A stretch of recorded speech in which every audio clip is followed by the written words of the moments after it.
This is the Acer Spin 7.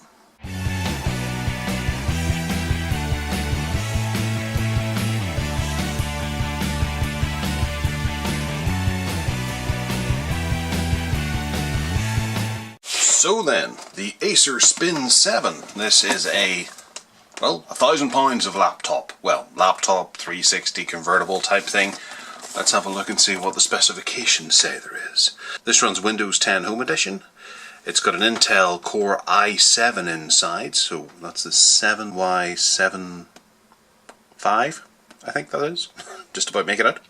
So it should be blisteringly fast. It's got a 14-inch Full HD IPS multi-touch LCD display, Intel HD graphics, the 615, which is a fairly low-end entry into the integrated graphics area, so it's not a powerhouse. However, coupled with the right processor, as in the i7, it should run quite nicely.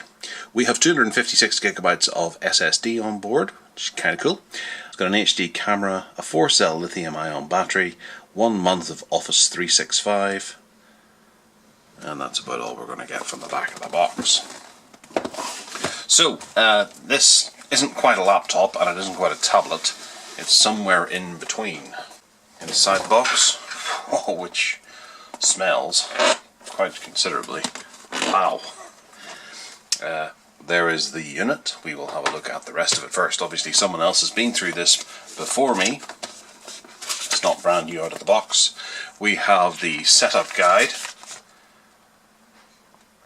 We have looks like USB Type-C on the side, but we'll explore that later on. And we have documentation, Acer offices for Europe, Middle East, Africa, and then a quick guide. And then we have lots of little compartments in here. Well, nothing in there, but it looked like there was. We have an Acer sticker. We have a power wall warty type thing, which is actually quite nicely designed. You've got this bit coming around here. Rather than just building it in, they've made a bit of a feature out of it. Then on this side it takes a 3-pin connector. And we have the USB Type-C charge point connector bit. Then on this side here we have a USB 3 to USB Type-C connector in the box. That's quite nice. And then the power cable itself, which is very small. The plug itself doesn't have much on the top here. It's not replaceable in any way, and it goes to that. So yeah, very simple. And it's very short too, it's only about 1 meter long. So this cable here is where you get the most part of it. This won't be sitting on your desk, this will be sitting down by the plug socket probably. Okay, so appears to be a fairly sizable chip out of the exterior here. Must have been dropped. Okay, that's good to know. If you have a close look at that, you can see it's taken some damage, which is a shame. Then over here we have another little score as well. So whoever's had this before me has mistreated it quite badly. It's very fingerprinty, as you can see right now, because it's just come in from the cold. We have a headphone connector, USB Type-C, USB Type-C. You can also see there is a little graphic for, says USB on it. Then we have the USB symbol, and then we have dash ... and another a couple of other little bangs and knocks. So this has seen some action, this unit here. Maybe it's been away on one of the shows, IFA or whatever. We have a hinge here, we have some LEDs here, another hinge here, which has got some dirt on it.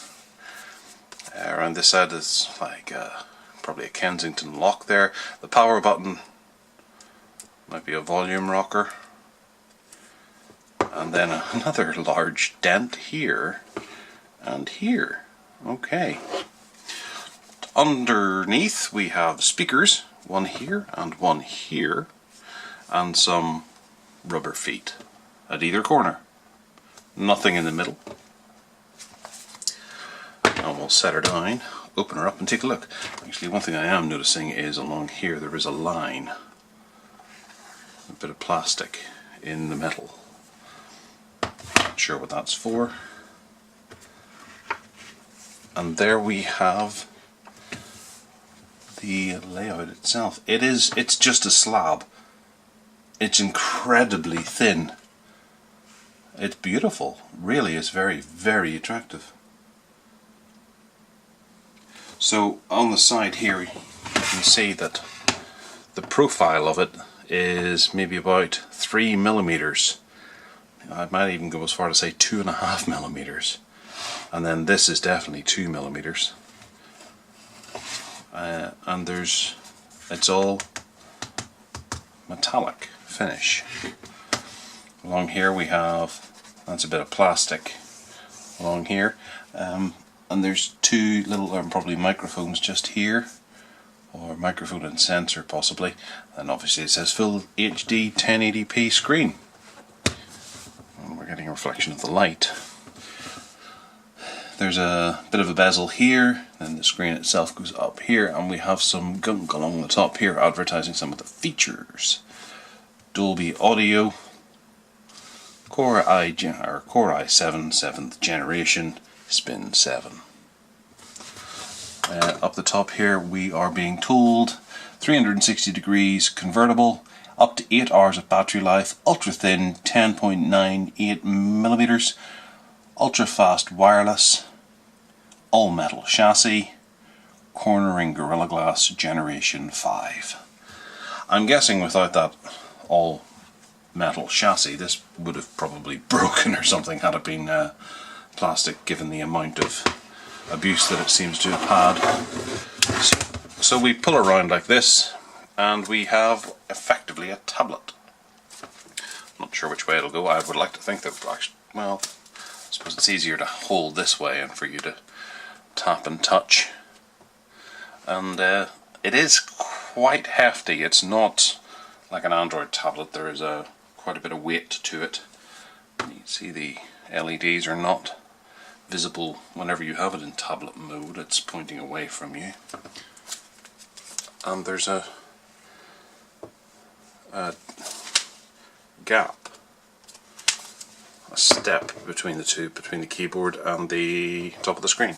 We come around this side and you can see that there is obviously a difference in length between the base and the screen. So I was fiddling around to see if I could get this to be straight to go vertical, but you can't, obviously, because this stays flush. Right, okay, so there's a bit of screen wiggle there, but I think whenever you're using it like this, you're not going to be using the touch screen. You'll reserve that for the times that you're using the convertible features of it. And we'll turn around and see if there's any power in it. And the power button is around here. So there we go, that's a good start. Okay, so while she's booting up, that'll give us the ideal opportunity to go over some of these specifications. The keyboard has a full backlight on it, which is quite nice. It's a 14-inch Full HD IPS display with a top resolution of 1920 by 1080. Whilst this one only has a 256GB SSD inside it, you can get up to a 1TB SSD in the configuration. The i7 processor's max speed is 3.6 GHz and it's a dual core with a 4MB cache. The 8GB of RAM that are soldered in place are LPDDR3 SD-RAM. Sound-wise, those stereo speakers underneath have Dolby Audio Premium built in with Acer True Harmony technology added. Whilst I said it was weighty, the true weight is in fact 1.2 kilograms. The battery promises up to 18 hours of battery life. The price is around £999 and it's been available since October of 2016. It would appear someone has left themselves logged in. The trackpad appears to be very generous. That's about 5 inches across here, and then maybe about 2 inches down. So you've got plenty of travel space here, and the screen is gorgeous. I guess it's the wallpaper probably truly accents that. As this is Windows 10, there's probably a certain amount of bloat that's installed. and then Acer might have added to that with a few other little bits and pieces, of which there does appear to be. And we have Sketchbook and Skype, Drawboard PDF,